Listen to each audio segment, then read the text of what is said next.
Got a few more shelves. Also a bunch of new holes in the wall. I know what I want on these shelves, I just don't have it yet. So that's gonna be something for probably next week's video. Pretty sure it's gonna be next week's video. It's gonna be cool, really. So this week we're gonna talk about other stuff. I also need to draw a lot of graphics for Gunslugs. So we better get going. Let's go!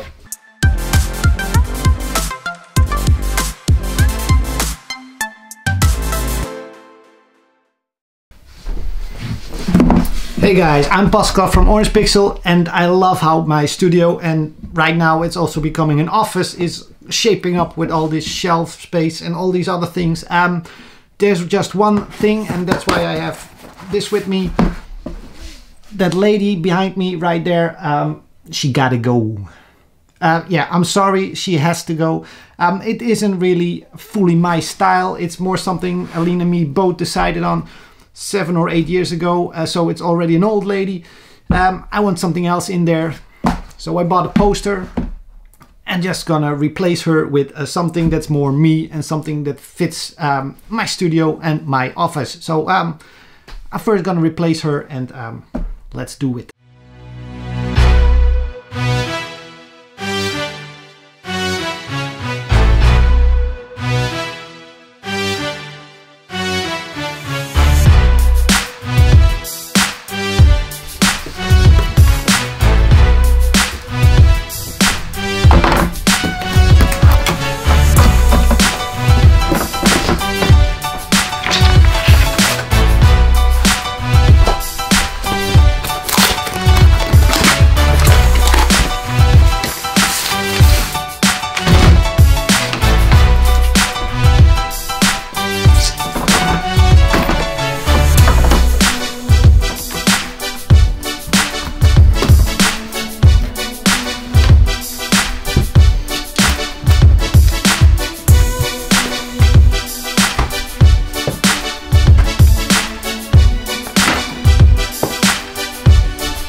Yeah, so I couldn't really decide on just one poster. I bought a few posters that are really part of me, part of my life, part of my personality, part of the things I like and don't like.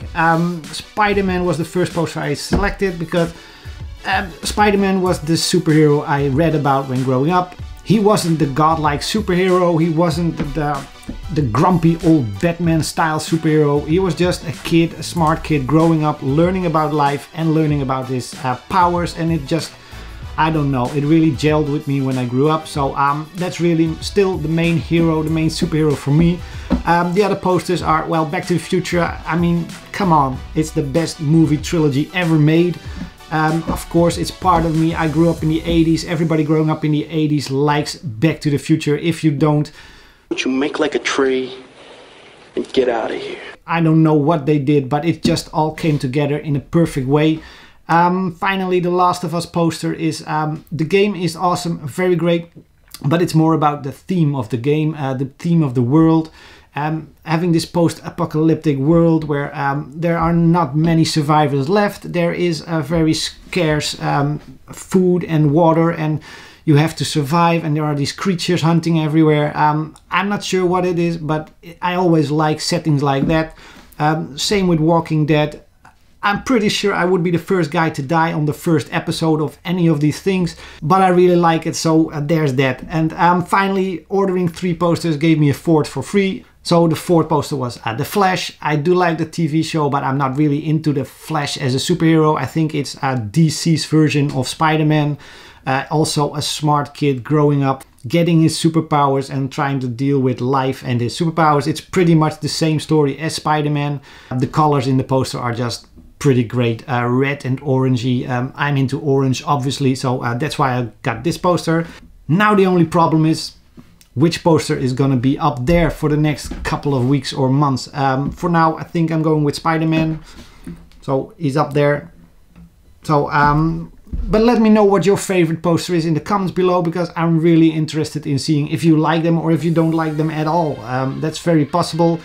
then yes, I'm gonna try to cover it up with my head. Maybe you like my head more than the poster. I don't know, we'll see. But for now, I got to get some work done. I got a lot of pixels to push and I need to concentrate. So let's get going.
Okay, and that's it for now. I just wanted to mention a few things about pixel art and the way I create these graphics.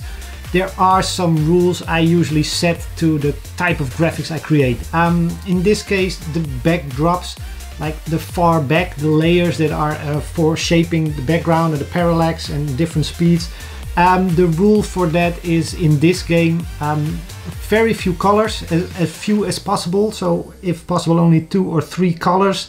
Blurred images a little bit, making it appear vague in the background. So enemies, bullets, explosions, basically everything that is important to the gameplay, that's going to be sharp, and then everything that isn't is going to be vague and blurred in the background. As for the world tiles, so basically all the rocks you run on, all the platforms you run on and jump on. So the rule for this is pretty simple. Again, a set amount of colors. Then I try to have the top layer be very thick, be a very bulky little platform part. And then the stuff underneath is going to be very simple, not too much detail, not trying to grab attention with the background tiles. It's going to be all about the enemies and everything happening around you.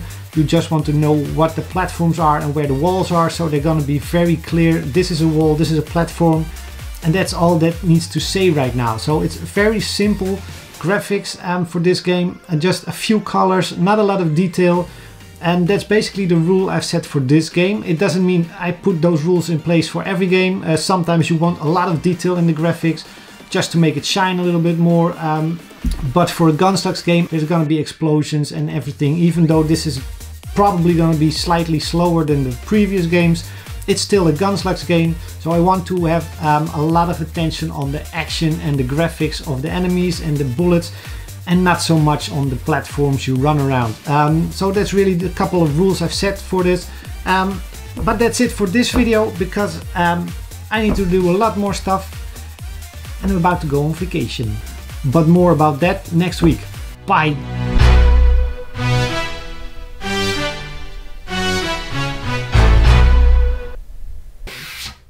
Clean, nice, smooth.